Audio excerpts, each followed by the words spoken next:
Right, it's a shorter video this week because I've spent the past fortnight wandering around the nursery with my tool in my hand.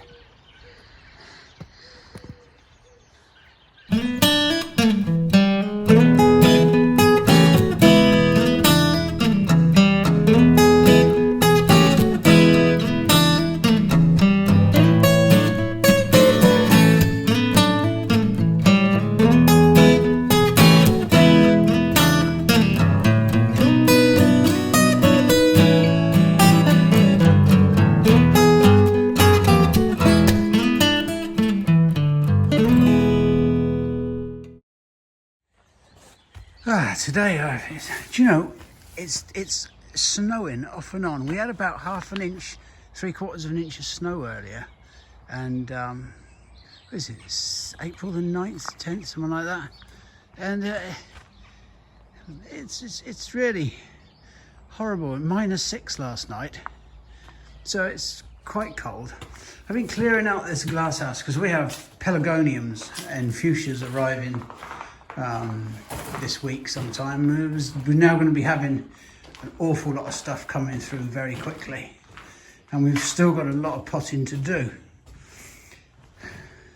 So we've had a good tidy up in here. Some of this stuff now is going to go outside. Last year's Ergonomics seedlings, they're doing okay. These are the only Faust Delphinium I have, so I need to grow those on. The lupins that Lisa sowed a couple of weeks back, they're just starting to move. I think I might have said to you before that we don't always select the strongest plant. What we do is we select out some of the strong ones, some of the middle ones. Some are, if the cotyledons, that's the seed leaves, these first seed leaves. If they're a different colour, then we would keep those because it signifies a different different plant. It will be a different colour, a different vigour, a different shade. If you do collect all the strongest seeds, if you just pick out and leave the strongest ones, then you'll get more uniformity. And we don't want that in this case. If we were growing vegetables, we might. Some clematis cuttings, some bits and pieces, Thomas's YG, they're in Philadelphia's cuttings. They'll go up on the films, on the beds. There's more alpines here. These will go up the top of the garden to grow on. That's a few things. Now, we were just looking at, if you remember last year, we budded a few roses just to show you how it was done. A couple have failed. We really would use it's very hard to do because it's a Rosa rugosa roots. We've used it as a rootstock. It's just Rosa rugosa. And they're just some we had lying around, so they weren't perfect rootstocks, and they're very, very prickly. We normally use Rosa laxa, but you can see the two that have failed. It's no problem, we'll still use the plant as a Rosa rugosa. You can see the breaking away from the base here, and the leaf is very different. It's a typical rugosa leaf. The buds that did take, the top one here, this is a rose of mine from home, a pink one that we were given. No, that's Ophelia, the one out the glass house that we did, and that's one from home that we were given when we got married a long time ago, 20 odd years ago. So, and you can't find it, we don't know what it was, but it's an unscented rose, but it's actually very, very beautifully shaped. I have no idea what it is. So the original plant is nearly dead, so budding it was quite useful. And the Ophelia I'll take home and we'll grow that on over an archway when I make one at Sunniside. But you can see the difference in the leaf. The leaf is very different from the rootstock leaf. We'll have to rub out at the base any buds because it will bud up.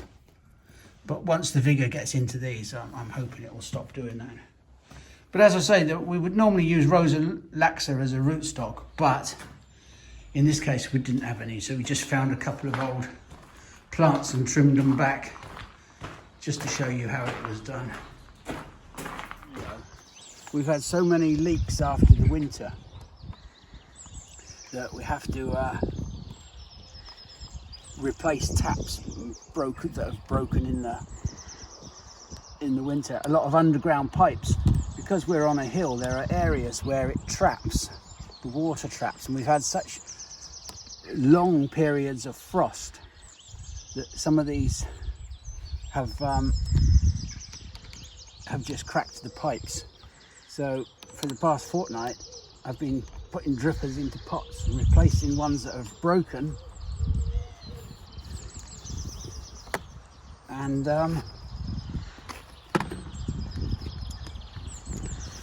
just generally repairing things. And we've still got broken pipes now.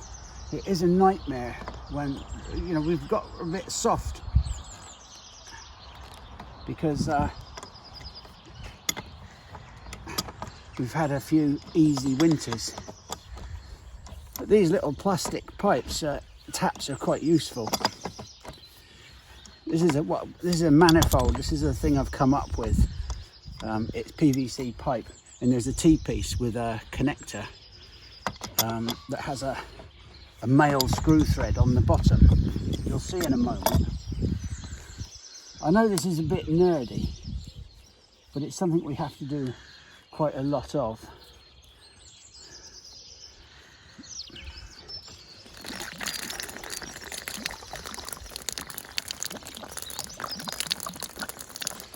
Now these barb connectors, they're a pig to get in and an even bigger pig to get out. So I'm not even going to try with this. I'm going to hope that there is enough length left. I'm just going to cut this off. The actual connector has broken, so nah.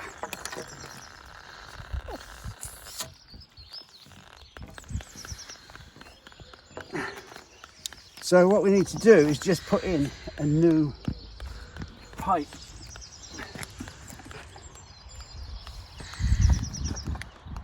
And we need to soften it to make it pliable. If we don't do that, we're just dipping it into some boiled water.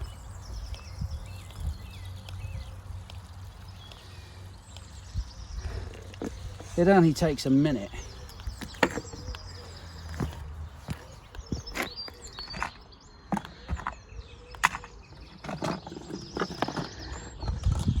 And then last week I did one, and I spent 20 minutes getting the thing out because it was broken. We had a customer. It was an elbow, actually, not one of these taps. We had a customer and I got distracted, and I came back and put it all back together and put the same bloody broken piece back in. Mainly because, you know, you get your concentration broken and that's it. So that was another 20 minutes putting it back in. Turned it on, bloody thing was piddling water again because it was the original broken piece. And to confound matters, Thomas found it extremely funny. I didn't find it funny. Anyway, so that's just a little bit of tape around there, and then we just tighten it up. And one of the things you've got to be very careful with these plastic fittings is that you don't over tighten them. I'm really quite prone to over tightening, so I've learnt rather, well, I haven't really learnt, I still make the same mistake. I do that with all things in life sometimes. I just repeat the same fucking mistake over and over again.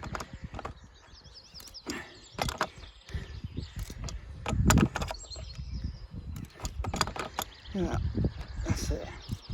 You see, now that's probably enough now. Now I'm doing it too much because you end up breaking the bugger. But I want, yeah, I'm sure that'll be all right. And that's simply it. You then run your Jubilee clip up. I was amazed at the cost of these things, these Jubilee clips. I mean, they're nearly £1 each. I mean, you can get cheaper ones, but we've had them before, and they're not very good. I've told you I don't do product placement, but the original Jubilee clip for me seems to be much better. There we are. Okay. That's just my screwdriver. Well, it's not a screwdriver really, is it? It's a thing that's got a hole in it and it fits on that nut. It's probably a special name for it, but I don't like tools really. So, if we turn this on, that shouldn't leak. And we'll do this live so that you can have the enjoyment of me looking like a twat if it doesn't work.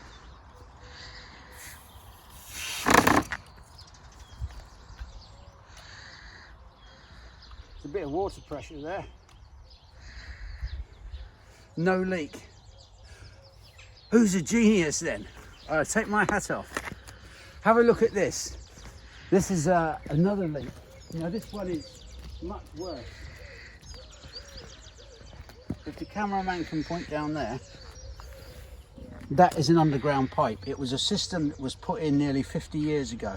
They don't make it, it's an alkathene pipe, and you can't get the fittings for it anymore.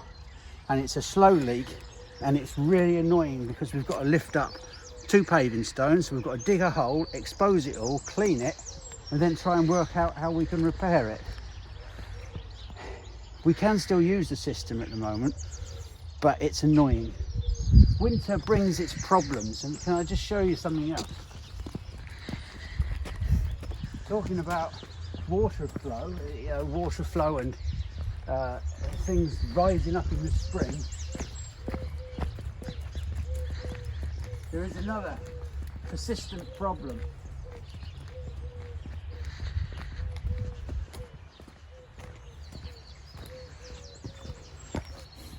Sometimes you think you've got away with things. Evergreens like these bays, I mean, look at them. They're bloody horrible, aren't they? I mean, look. But sometimes you think you've got away with it. And then in the spring, when all the frosts have gone, they start to die back. And primarily it's because over the winter, when that pot has been frozen, the roots have died back. Now an evergreen will have some residual sap within the leaves and within the stems, and that's fine, that can keep it green.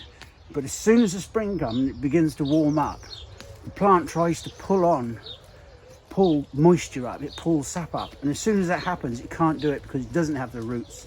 The residual sap disappears, it transpires out, and the plant begins to die, and it's very frustrating.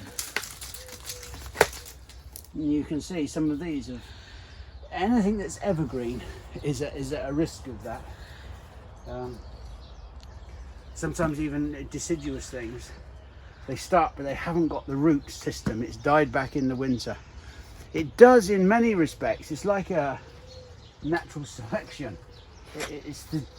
We've spoken of this before, it's the difference between garden centres that have forced plants that have been grown undercover and plants that have been outside standing the test of time. If I can show you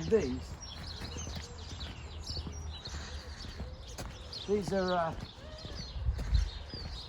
a prime example. These are Hebes. In a normal year these would survive fine, but we've had long periods of frozen weather, of freezing weather, where the root ball has been frozen for maybe 1, 2 weeks, 3 weeks at a time. And some of them will well gone beyond. Some of them, maybe some of the roots have survived and we can get away with them and they will break away again. We don't know. But as they die back, we get rid of them. The thing is that in all things, this sort of natural selection in nurseries, it gets rid of the stock, the weaker stock. These days with micro propagation, you can produce thousands of plants within no time at all, within a season. Many years ago, you would grow a plant. If you had a lovely, let's say, let's have a look. Here's a really good example.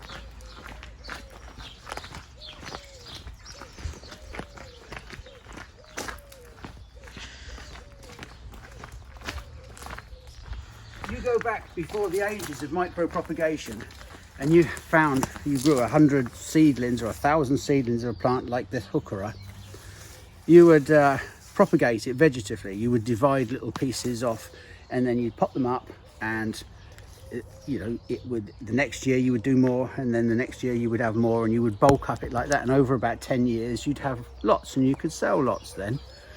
Today you can grow 1,000 seedlings, pick out one with good qualities, and you can reproduce it that same year by the thousand,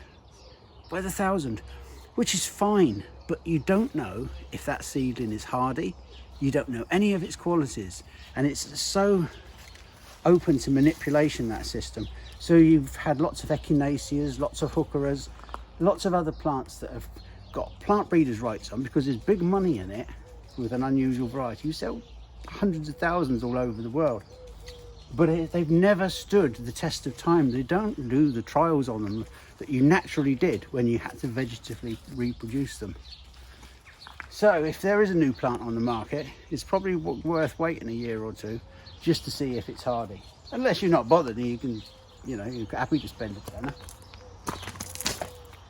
That's it. I'm going for a cup of tea.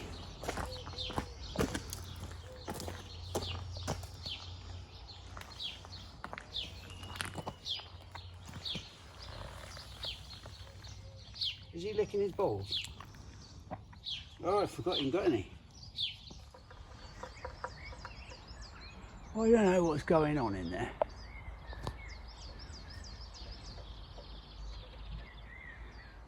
Very noisy.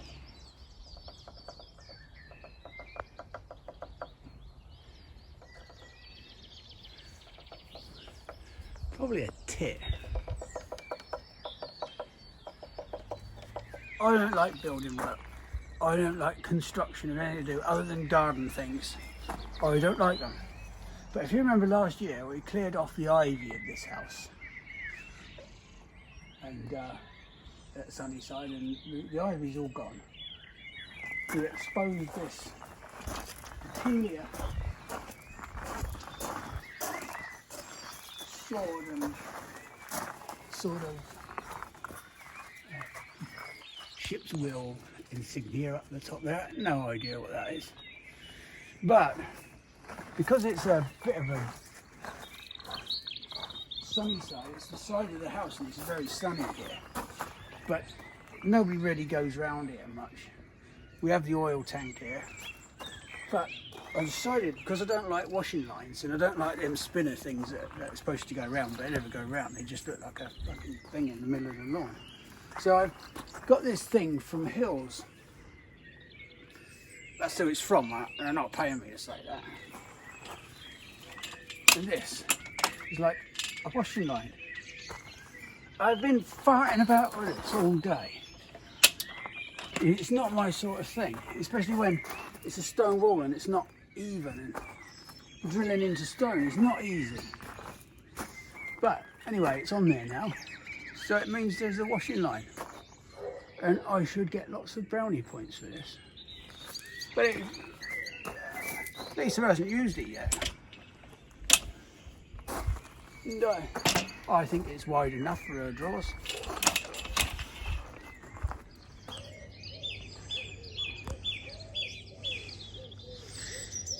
It's early morning.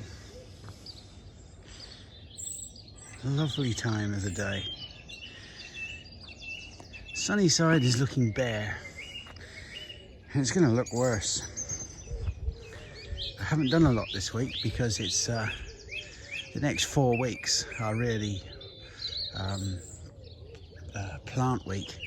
We really have a lot of stock coming in, which needs, this is young stock that's PBR and bedding, and it has to be dealt with. And there are literally tens of thousands of plants coming in. We don't have potting machines, so we have to use people. Gosh, how old-fashioned is that? Unfashionable, old-fashioned. But thank God we still do it that way. You'll see soon. how we cope with it. It'll just be all hands on deck and pot. Last week they were preparing the trays. I don't know if I mentioned that, but today we'll start putting it all together. Oh, this is like a bloody builder's yard down here.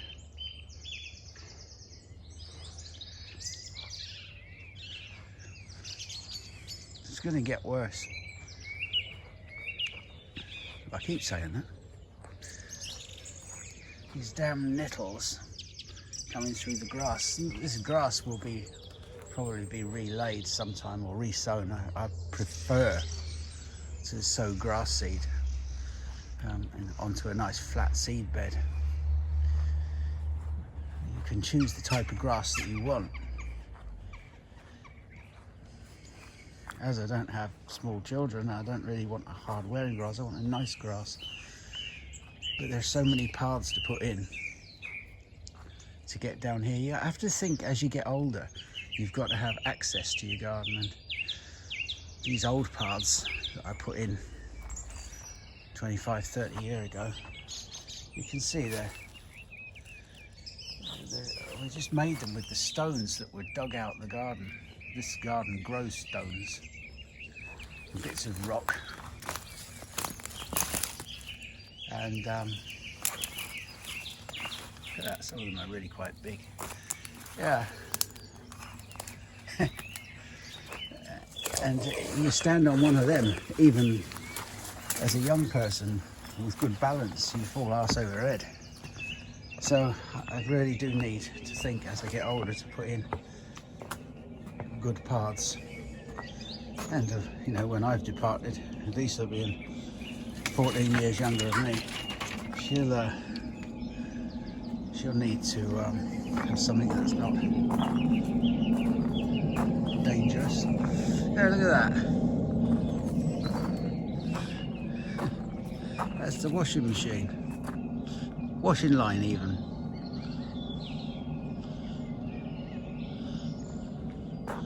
Socks, drawers and duvets. That works well, and as you saw earlier, it just folds down when it's finished. And this house is called Sunniside. This is 7 in the morning, nearly. And look at it, it's bright sun on the side of the house.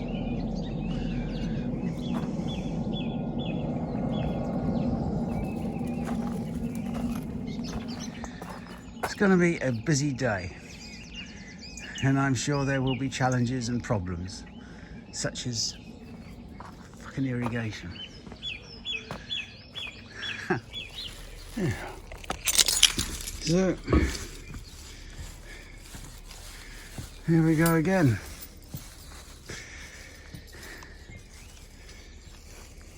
That's another thing, these bloody cobbles out the front of the house. It's been there hundreds of years, but still a pain in the backside.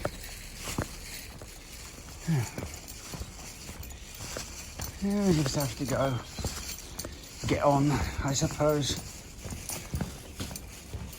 Yeah, I know what each day is going to bring.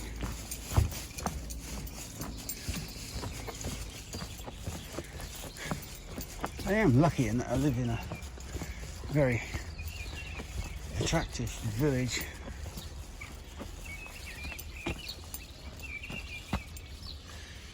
There's an old water fountain over there.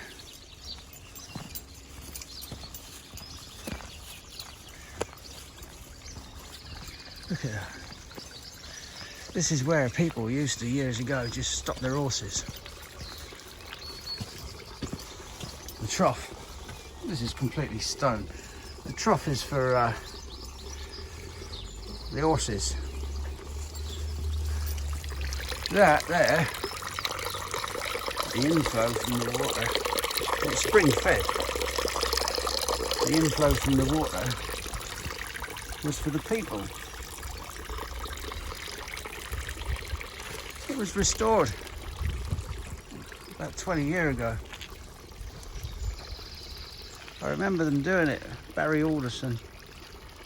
Yeah, made a good job of it, but it was still functioning. It just wasn't functioning. Oh, look, there was a you look up on that rise up there, there's a little place where the spring, that little door there, see, it's where the spring comes through.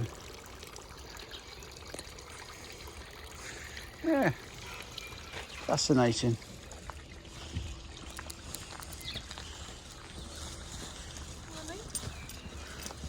Well, where do you think you're going?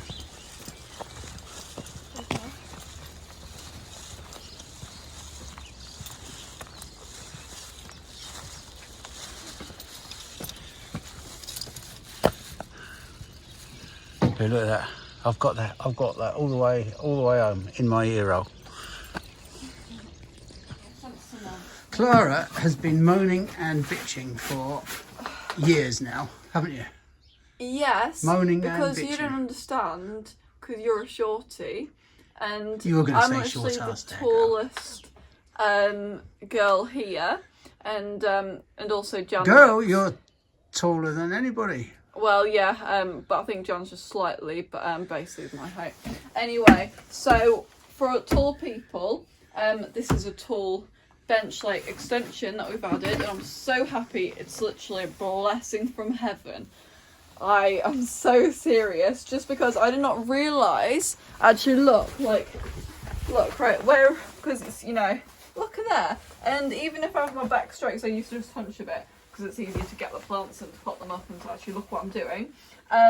But no, even with your back straight, like the gravity, like I've got more weight, like, which is actually going down. God, don't you go on. So that's actually Carry on, Clara. hurting.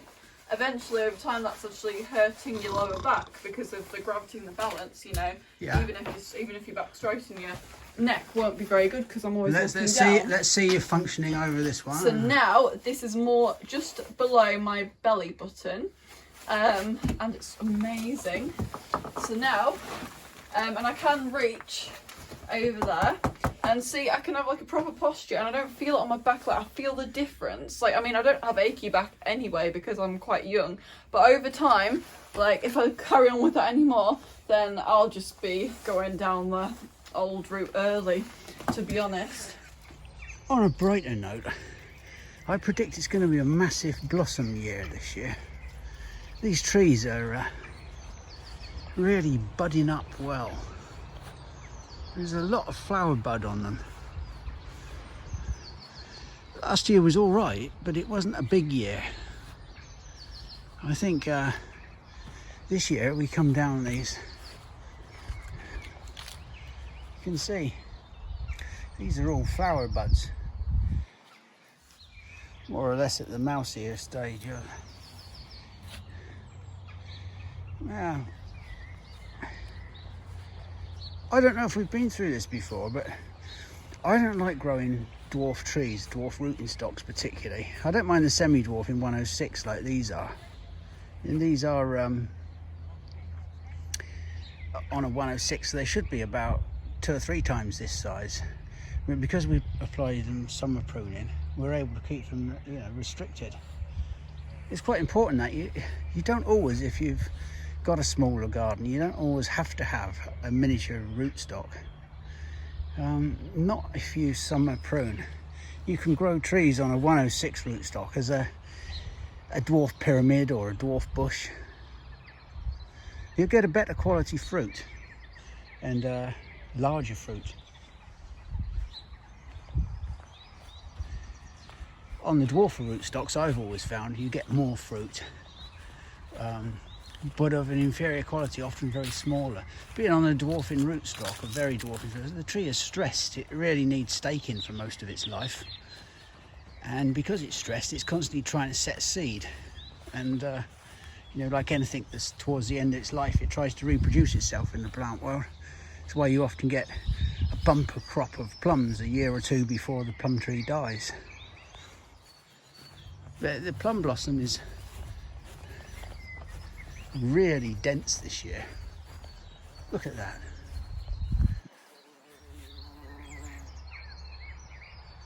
That's going to have a hell of a crop of plums, but we are going to need to cut them back quite soon, which is a pity, but we have to do that.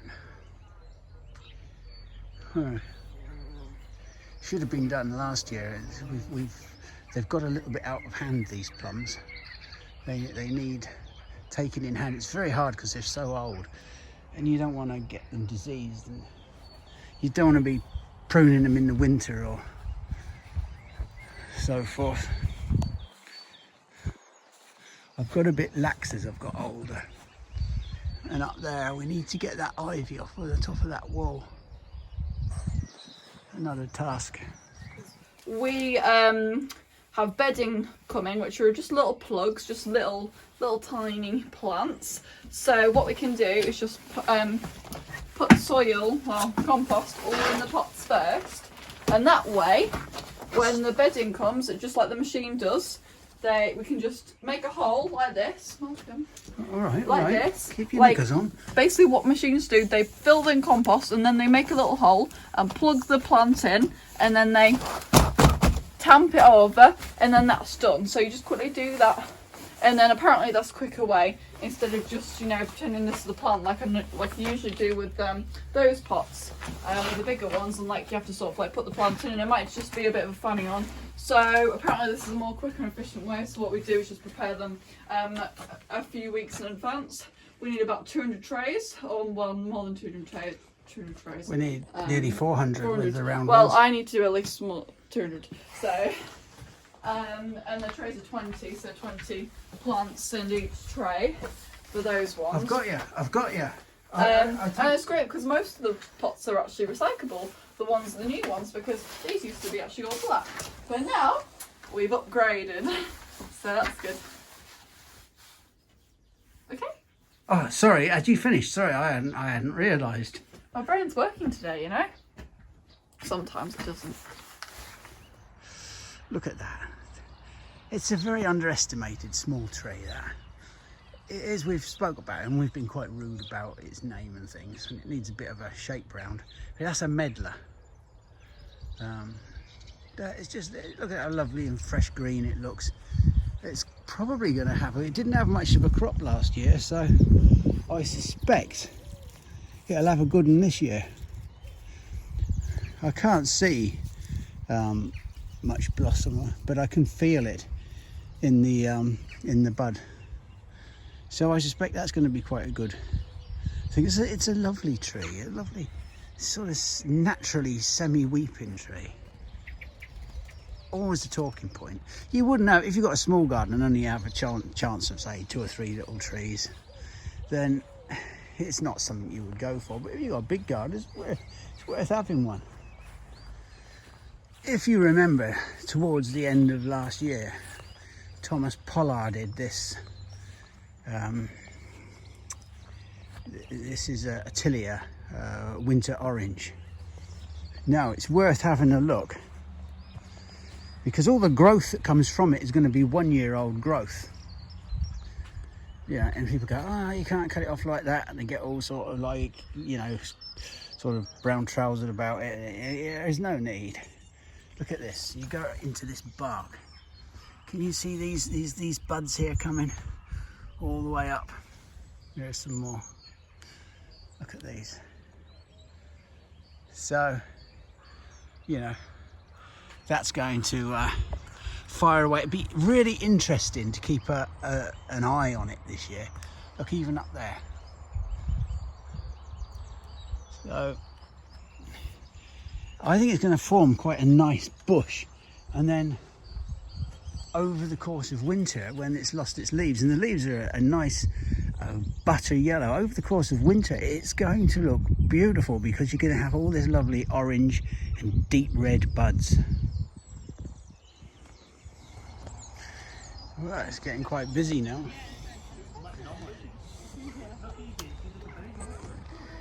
I suppose it has to happen sometime. And while I'm in a bitchy mood, here we go, back to our normal problems. The ladies' sleeves. But we've got a new problem now. Look at this. Isn't this brilliant? I think you want better. I thought it's a pair of somebody's knickers in the thing. It's not.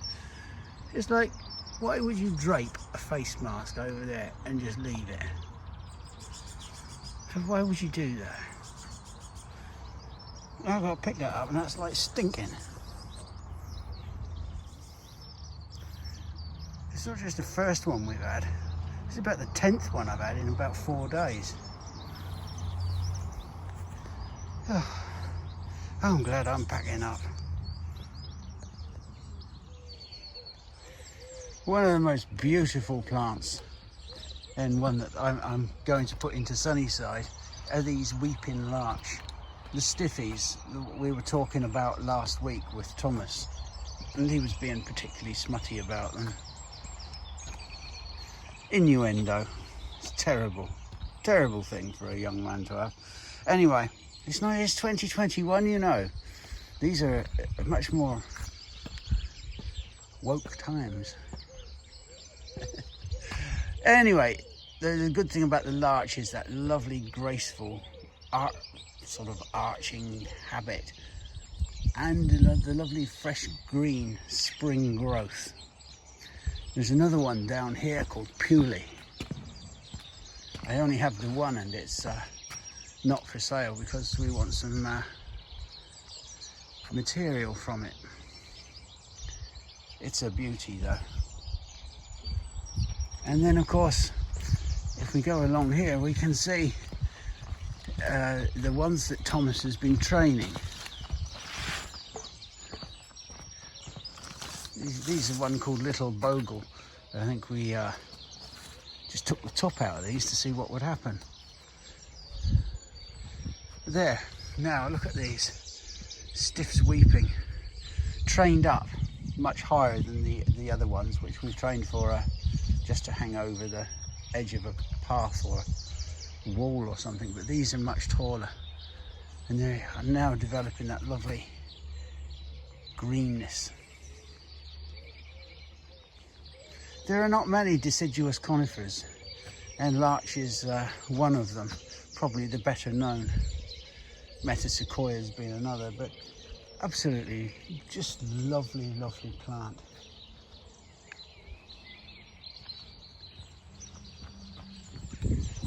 So many of the leaves are now, what is it, the 26th, 25th of April, the cotoneasters are starting to break leaf. It's always such a time of hope. Look at these. The coloured hawthorns, I think they're Paul's Scarlet or Crimson Cloud. Crimson Cloud. I just read the label. Helps. These are a nice thing as well. They've not broken yet. This is a fastigiate beech called Red Obelisk. We don't have too many of them, I think.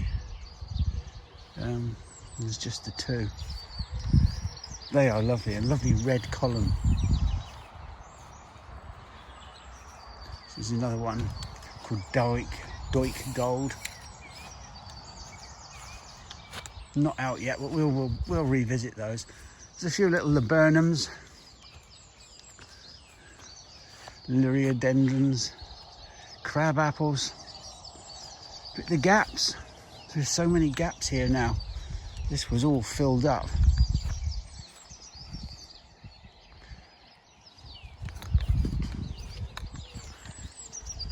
Yeah, it's just lovely to see everything coming alive and reawakening, sap rising, as they say.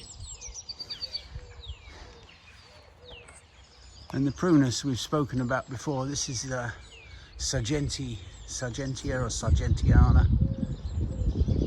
It's only a single flower, but the advantages of single flowers are that they're very, very good for bees. And you can hear this. You know, I've spoken in the past about listening to a garden. You know, you don't want to go out into a garden and hear nothing. It's just an empty space with no noise. A really good, a typical English cottage garden or country garden, you go out and it has a buzz to it. It has it sings. You can hear things as the summer progresses. You hear bees, you hear grasshoppers, just even flies. Everything makes a noise. It's just so lovely to hear, and there's just a hum of a happy garden. They're very, flowery sounding, but it's absolutely true.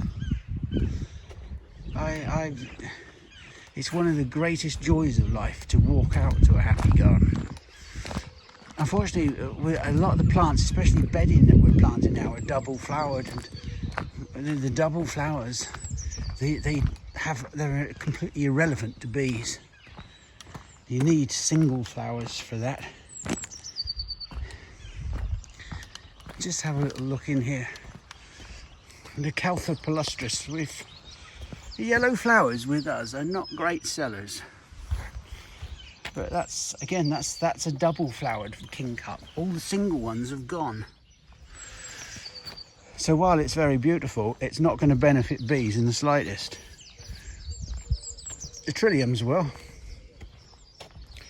And as you can see, we've had quite a run on trilliums.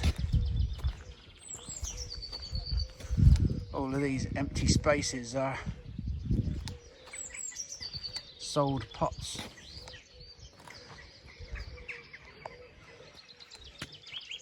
There's plenty more to go at, but yeah, I'm pleased with the progress of those.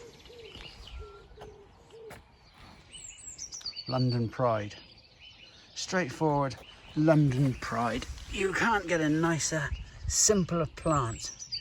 You know, Saxifraga, Erbium. Sometimes it's other people. There's the trouble with common names. People call different things different common names. There's another little sedum that's sometimes called London Pride, and another saxifrage that's called London Pride, but this is the original one. It has lovely sprays of pink and white, delicate flowers. It's a very, very nice thing. Smilacina racemosa, the false polygonatum or false Solomon's seal. It's like a Solomon's seal flower that's exploded. Very, very nice. Very hard to get hold of. It's not something that you see very often.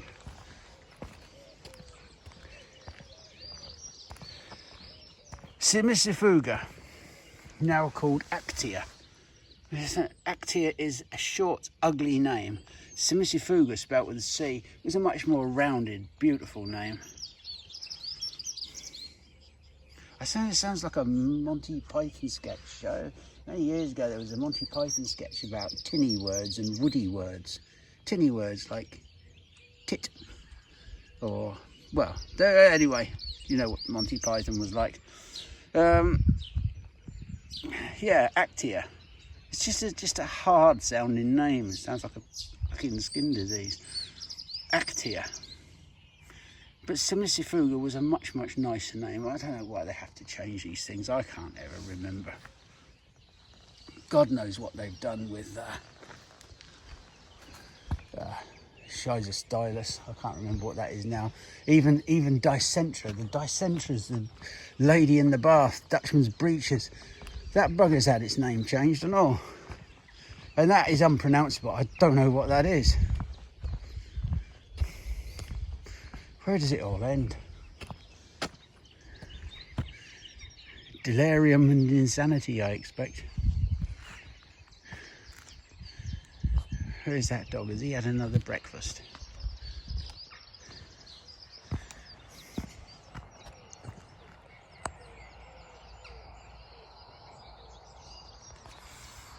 There's a lovely little plant. This is Veratrum Phu, Phu aurea.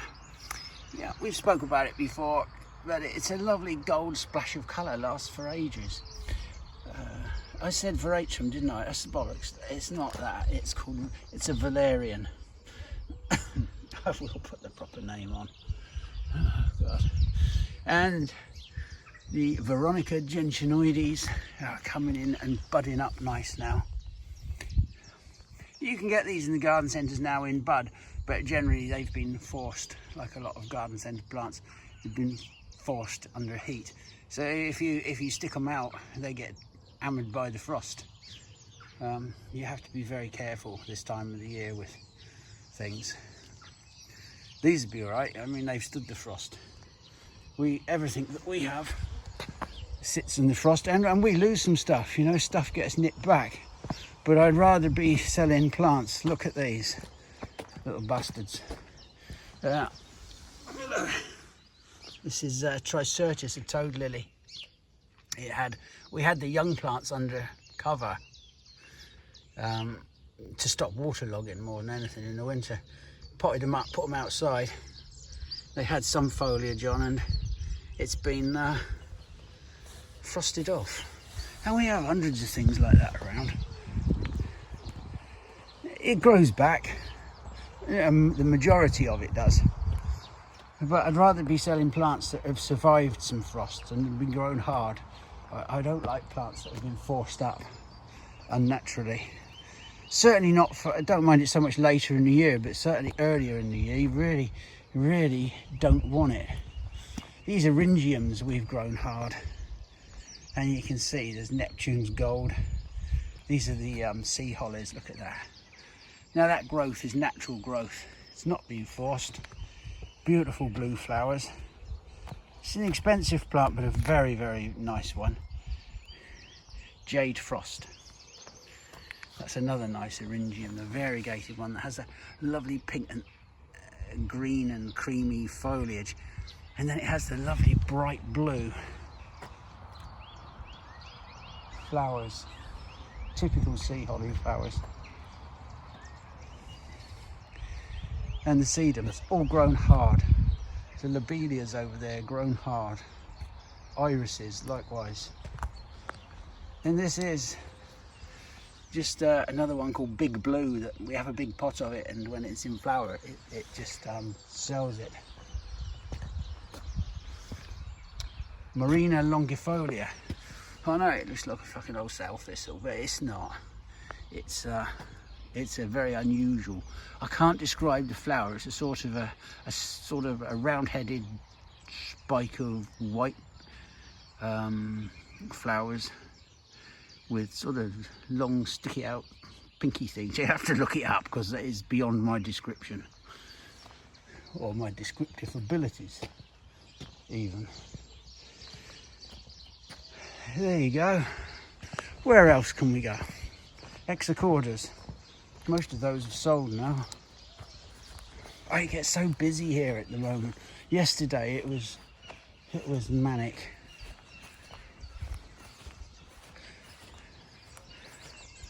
The Delphiniums. Last year's crown buds. Excuse my sniffing, I haven't brought Anki in. Lisa's about, I don't want to use my sleeve. Yeah, last year's crown buds. They're looking good. Over there, I don't know whether we filmed this or not, but somebody, I can't remember who even, who was potting up peonies. So they're all starting to wake up now. They're looking quite vibrant. They need to grow into the pots because they've been moved up.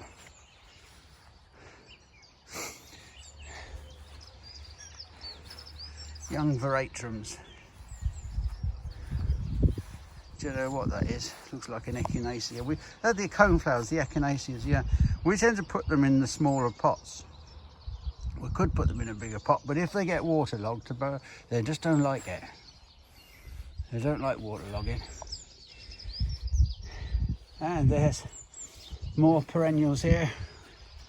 These are some that Jan was doing earlier in the year.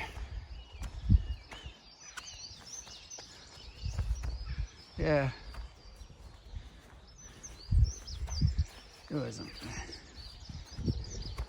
Yeah, now look at these little flocks we did earlier. They're full of bud, hard grown, and starting to come into flower. Couldn't ask for better, could you? You couldn't ask for better. A tough plant. It's got bollocks. It's not a soft, namby-pamby, sappy thing, forced up under heat and extra lighting. That's just a little thing of mine. I really, yeah, no, what's that? Yeah, hooker sweet tea. They're buggered. They haven't lasted at all. But I'd rather do that than have them in the glass house or under plastic, and then sell them, and somebody buys them, and they just like fade away like that. It doesn't do you any good, you know. It's okay if the plant is good and healthy, you know it's grown hard, and they don't water it or they bust it to pieces, planted it. You can't do anything with that. But if we do our part right and grow them tough, all this stuff will be fine. And then when it goes out the gate, it's the growers or the buyer's responsibility, not mine, because I don't have anything to do with it. I have no control once they leave this garden, but I'm happy that they've been grown like this. We do miss out. We miss out quite considerably because we don't get this early sales. At the moment, every spring their garden crazy, and you could sell them anything. But you know, there are people like things with flowers on. You put a tray of plants out and 19 healthy ones and one pissy thing in the corner with a flower, and that's the one that sells first. It's a strange thing. More peonies there.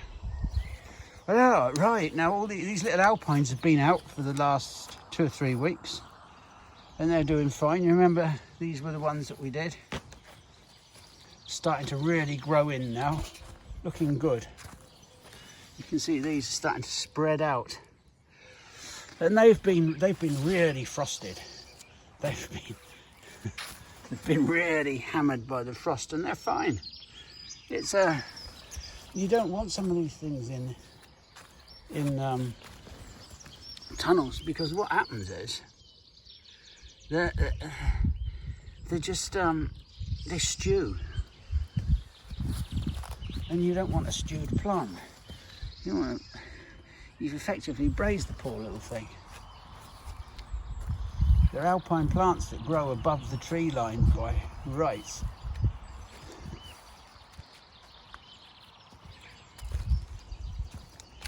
Some of the very, very tiny ones we did, the little tiny saxifrages, they're starting to really like get away now.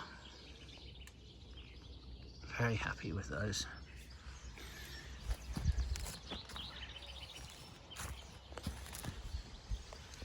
Little,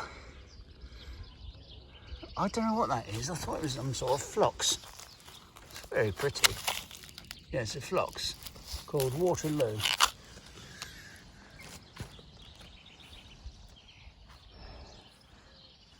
The fact I had to look that up on the label is a bit worrying.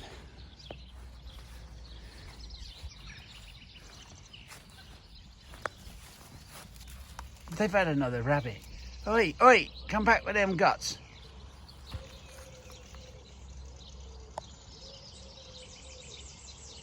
Oh God, she's eating the intestines. Oh God.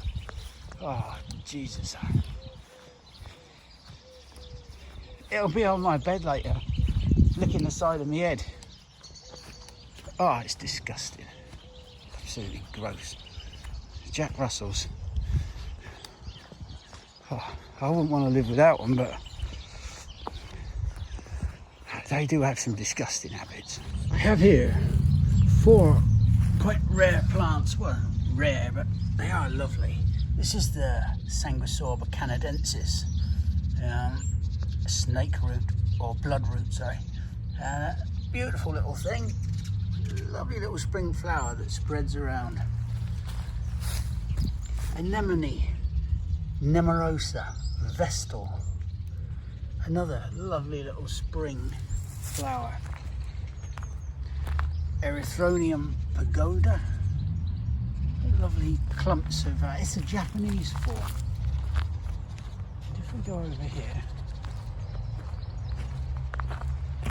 obviously you all know the snake's head fritillaries. They just pop up everywhere. But here's another little Erythronium. This is one called White Beauty. It's a little cracker. And here It's a plant that we've seen many times before, but we will see it because it's nice to see it coming up again. This is a rheum, spelt as in rheumatism, R-H-E-U-M. Well, I'm going to put it on as a caption, aren't I? I don't know why I tell you that. These are just the baby leaves just starting to come out. They'll get to about 2 or 3 feet across. And then they start turning green, but it's this lovely spring growth. There's 2 forms, Atropurpureum and Atrosanguineum, and I always confuse them, which one's which. This is one of them. One of them is okay, but it doesn't have this beautiful dark foliage. This, I'm sure I'll caption which one it is, but this is a really nice one. But you're disappointed if you get the other one. And just coming through are the Dactylorhiza. These are an orchid, Dactylorhiza fuchsiae. They'll have a lovely pink flower on, but the speckled foliage. And we're finding that these spread around really well. They're nice, they like a little bit of shade, and here in the bottom of the garden they're doing quite well. The fronds that you're seeing are from the shuttlecock fern, even, Metusa struthiopteris. We put some stumps here years ago, and they grow up through these old stumps really nicely.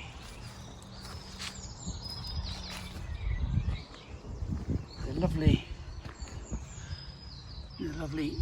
ferny foliage of Sanguisorba.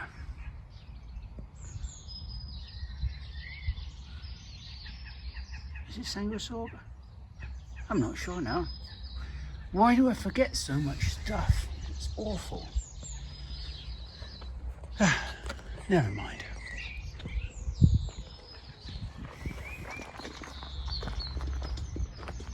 That's Lurky.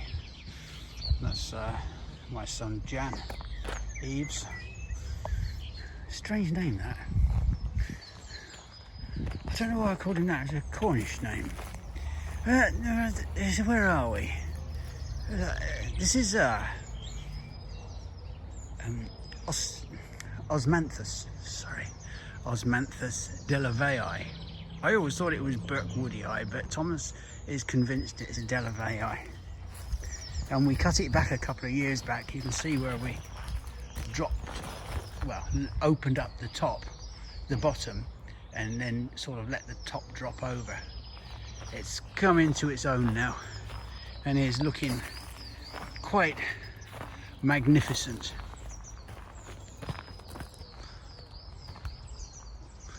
Yeah, Osmanthus delavei. Burkwoodii is just the same, but a bit bigger.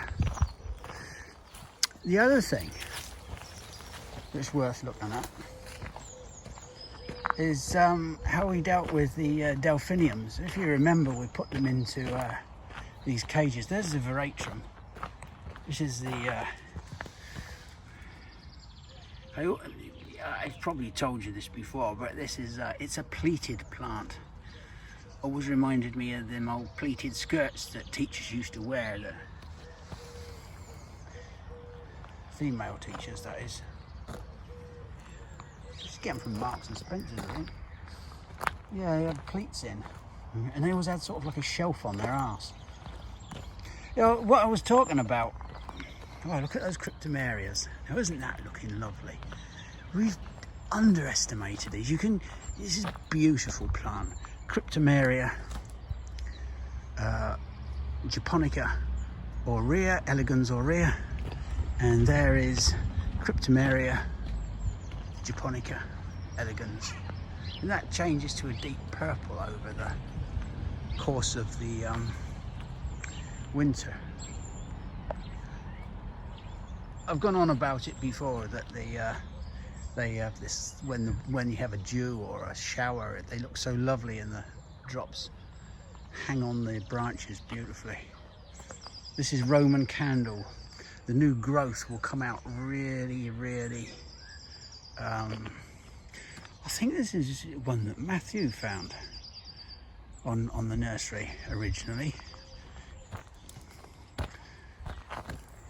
Or it was certainly one of the Cedrus Deodora from Bartholomew's. But when the new growth comes out and it's white, it really is a stunning cedar.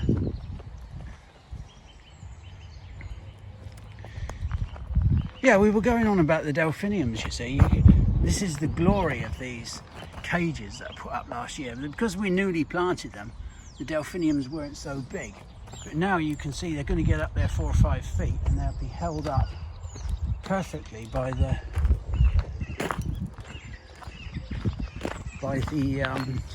pig wire, stock wire. There. This is Faust. It will look magnificent, and they haven't been hit by the rabbits either this year.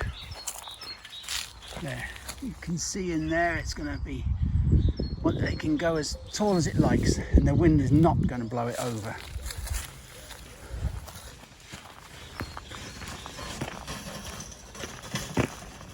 Oh God, here's the boss. And here is the Cicidophyllum we looked at a week or two back. Possibly earlier in this video, I'm not sure if the sequence of things, but that's starting to look quite nice now. And it has that smell that it has in the autumn, that burnt sugar candy floss smell. It also gets it in the spring. It's taken on a little bit of frost damage, but I've seen it with worse. It's a beautiful thing.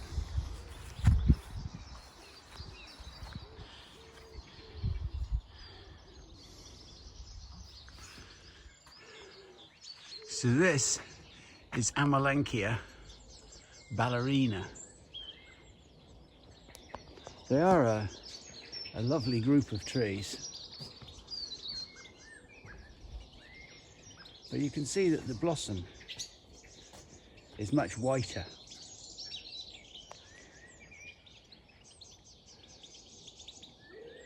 So let's take a look at one of the alternatives.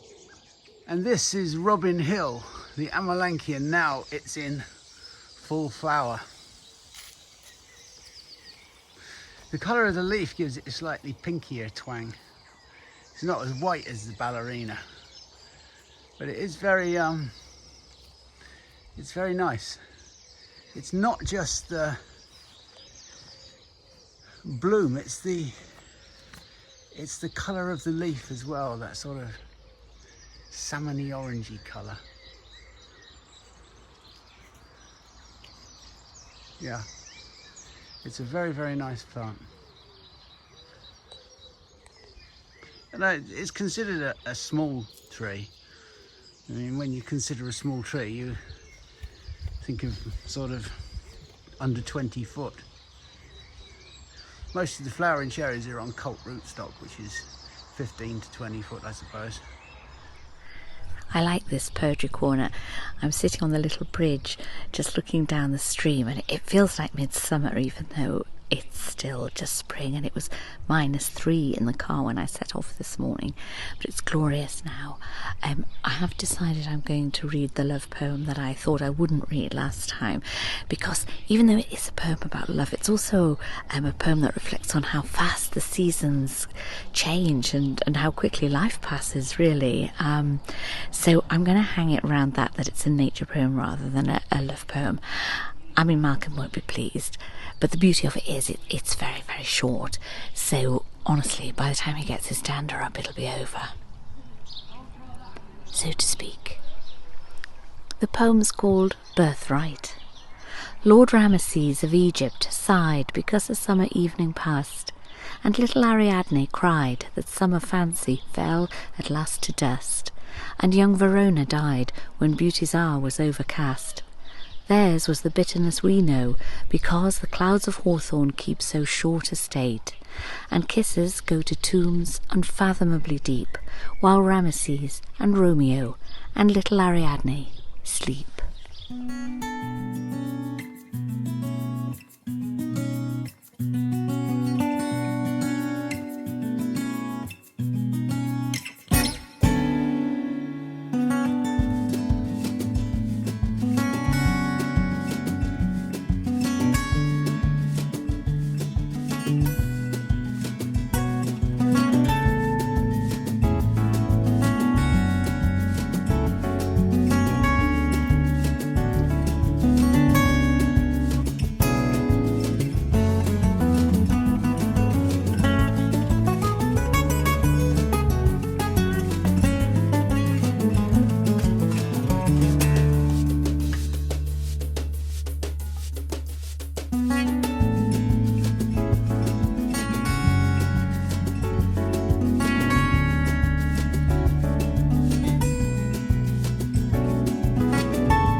Well, that's the end of another week.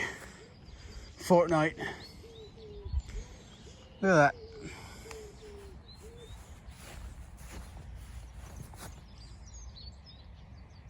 Jesus Christ.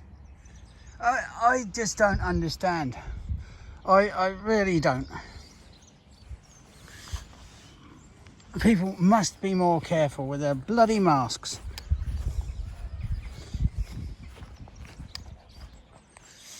I noticed that both these boxes are being used.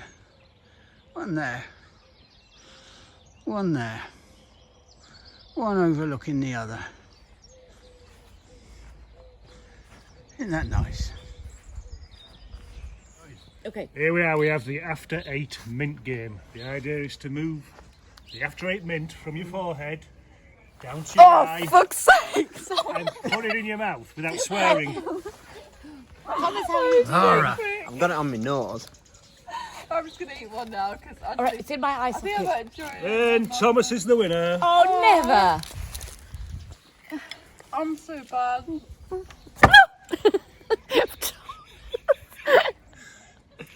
There's a lump of snot hanging out your nose.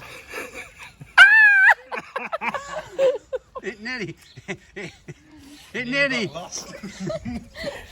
nearly went to the valley of no return. Clara, how did you do? Miserably. I think there's too much sunshine, it's melting. Okay, it's coming, it's coming, it's coming. So's John.